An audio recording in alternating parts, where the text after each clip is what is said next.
ఒక యోగి పొందే అత్యున్నత స్థితిని, దానివల్ల కలిగే మోక్షాన్ని శ్రీకృష్ణుడు ఇక్కడ వివరించాడు.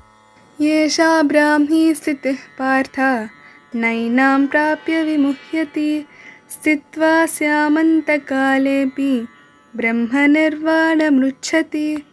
అర్జున, ఆత్మజ్ఞానంతో కూడిన ఈ స్థితిని బ్రాహ్మీ స్థితి అంటారు. ఈ స్థితిని పొందినవాడు ఇక ఎన్నటికీ మోహంలో పడడు. మరణకాలంలో కూడా ఈ స్థితిలో స్థిరంగా నిలిచి ఉంటే జీవాత్మ బ్రహ్మ నిర్వాణం పొందుతుంది. బ్రాహ్మీ స్థితి అనేది పరమాత్మతో మమేకమైన స్థితి. అహంకారం, మమకారం వదిలేసి కోరికలను జయించిన వ్యక్తి ఈ స్థితికి చేరుకుంటాడు. ఒక్కసారి ఈ స్థితిని రుచి చూసిన జ్ఞాని మళ్లీ ఈ లోకంలోని మాయలో, అశాశ్వతమైన బంధాల్లో చిక్కుకోడు.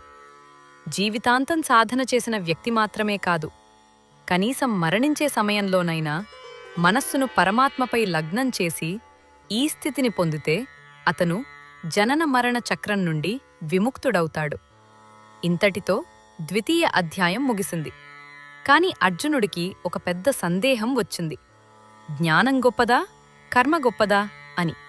ఈ చిక్కుముడిని విప్పే తృతీయ అధ్యాయంలోని కర్మయోగం ప్రారంభం కాబోతోంది. సిద్ధంగా ఉండండి.